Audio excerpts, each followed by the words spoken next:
Hello, I'm Kirsty Bauer and I'm part of the Library Academic Support team.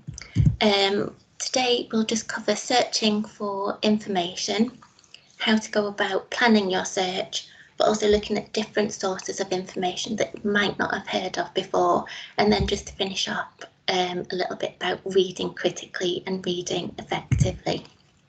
So the first thing really is a little bit of planning. Goes a long way before you actually start searching for information.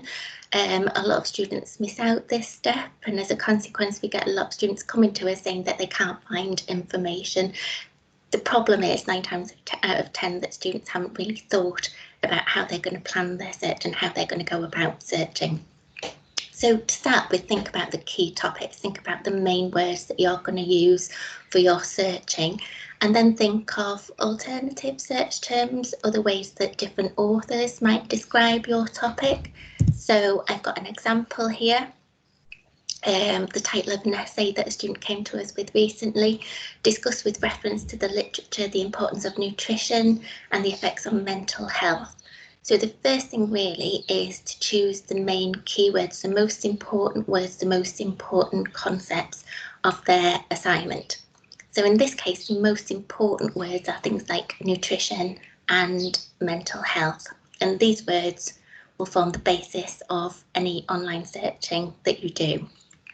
The next step really is to make sure that you think about alternative search terms. So for nutrition, you might want to think about searching for food, diet, eating habits, and for mental health you might want to think about using the terms mental well-being, emotional well-being, depression, anxiety, alertness. And it's important that you do think about alternative search terms. We get a lot of students that do struggle with finding information, and a lot of the time it's just that they're not using the right or most appropriate search terms. So there's lots of information out there. At the moment the libraries are closed, so we don't have access to the physical library resources. So things like printed journals and books we don't have access to.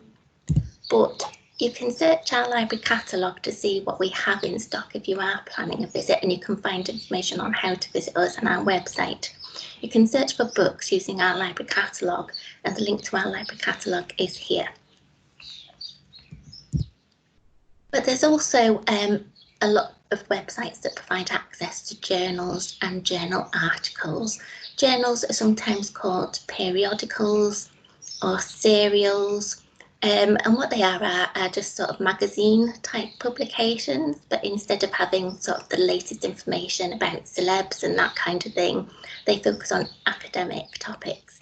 They're very specific, they're very academic, and they're geared towards students at university and researchers and people like yourselves doing their EPQ to make sure that they can get hold of really good quality specialist information.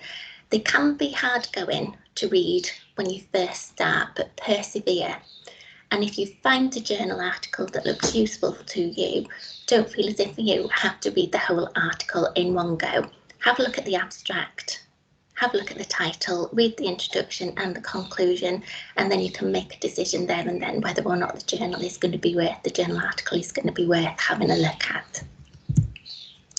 So there's some sites that you may not have heard of that you can use just to make sure that you're getting the best quality information, that you're using good quality academic sources. A lot of students again at university use Google. But anybody can publish anything on Google. The information isn't necessarily academic or appropriate for an essay or an assignment, but there is Google Scholar. So I'm not sure if many of you have used Google Scholar. We'll just have a quick look at Google Scholar, and Google Scholar filters out all the sort of peripheral information where people are trying to entertain you or, you know, maybe sell you stuff. It just kind of focuses on the good quality information, academic information. I'll do a quick search for nutrition and mental health. So you can see we've got a lot of information here around nutrition and mental health. It's all academic journal articles. I must say about Google Scholar, it isn't necessarily a database or a collection which provides you with freely available information. So it is a bit hit and miss whether or not you can get the journal article available as full text, but it is well worth having a look at. So the next one that we'll have a look at is the Public Library of Science, or PLOS, as it's abbreviated to. Just wait for it to load up. Public Library of Science is a good one, particularly if you're looking at sort of the scientific, clinical type of information. And if we scroll down to the bottom here, let's just keep going. You'll get a list of all the PLOS Public Library of Science journals, covering a whole range of things like biology, genetics, medicine. PLOS 1 tends to be sort of a general collection of journals and journal articles. Again, they tend to be open access, which means that you should be able to access the full text of the article that you're wanting to look for. So again, let's have a look for nutrition and mental health. Click on the search button and see what comes up. So you can see here we've got about 49,000 results all to do with nutrition and mental health. And say if you want to view an article full text, just click on the link here and you'll get the full text of the article. Public Library of Science. The next one, which is very similar, is Biomed Central. A lot of the academics at Leeds Beckett tend to publish their work via Biomed Central. So again, click on simple search. We'll stick with nutrition and mental health.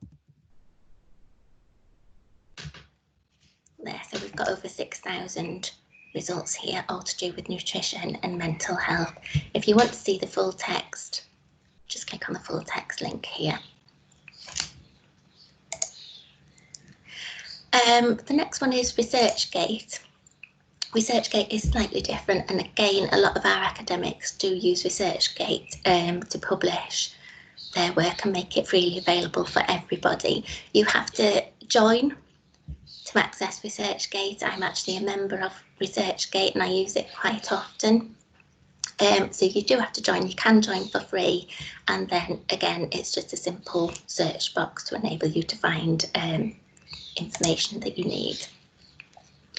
We've got the directory of open access books as well, so it does what it says on the tin. It's just open, freely available books that you can view. Some of you may use Google Books, but within Google Books you'll just get an extract of the book or just a little summary of the book. Directory of open access books, again, you should get access to the full text. And then similarly, we've got the directory of open access journals here. Let's just wait for this to load up. And again, straightforward searching, nutrition, mental health. Click on search, and this time we've got over 1,000 results. And again, you can view the full text just by clicking on the link there. So that's the directory of open access journals. Another useful site to look at is CORE. At the moment in higher education, academics are encouraged to make their work freely available, any papers that they write, any research that they're doing. And CORE searches through university repositories where the academic staff kind of leave their work for people to read. So CORE searches through a lot of university resources, a lot of university publications. Again, very simple search. They all look slightly different, work in a very similar way. This is an international resource, I should say. It doesn't just focus on UK publications. So it's a very broad collection of journals and journal articles. It's well worth having a look at. And it's multidisciplinary as well. It doesn't just focus on the sciences or the humanities, it covers absolutely everything. We've got Open here. Just wait for that to load up. So open, it tends to really focus on social sciences, humanities. So if you're doing sociology, criminology, English, it's a good resource to have a look at. It tends to be a mixture of books and journal articles, but if you want to see what's in your specific subject, I've got a link here. Just choose which subject you're wanting to have a look at. So that's open.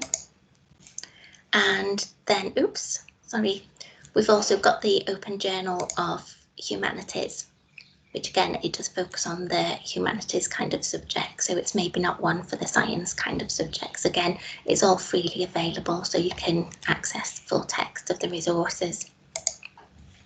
And we've had a look at Google Scholar, so I won't go through that one again. So here are the web addresses for some of the resources if you want to go and investigate them further. So hopefully you managed to find some useful information using those resources listed on the previous slide, but it's not just a case of finding them, it's a case of reading them critically. So when you're reading, preparing for an essay or an assignment or your EPQ, it's not just a case of reading leisurely, you need to be reading actively. So essentially what that means is you need to think about what you're reading and critique it. Say what is good and what is bad about what you're reading. So something that might help you with this is this handy acronym, CRAP. It's quite memorable. So it's kind of a prompt of questions that you can ask of whatever you're reading. So the first one is currency. How up to date is the information, particularly if you're looking at the sciences subjects or any sort of health related subjects, you want to be looking at current information. So how up to date is the information that you're reading? When was it published? When was it written? There'll usually be a publication date at the top of any journal article that you read. Relevancy, does it answer your question? Is it relevant to you? Is it worth including within your assignment? Authority, who's written it? Are they experts? Are they qualified? What field are they working in? Are they an expert on their particular subject? Accuracy, look at things like spelling and grammar. Does it look professional? Does it look trustworthy? And purpose, why has it been written? Has this piece of work been written to entertain you or to educate you and share their knowledge? So there's some key questions to ask of anything, any journal article, any book that you're reading. And as I say, CRAP is quite a memorable acronym to help you remember the questions to ask. So I hope you found some good resources using this tutorial. They look quite different, as I've said earlier, but they all work in a very similar kind of way. So good luck in your future studies, good luck with your EPQ, and I hope to see you at Leeds Beckett sometime.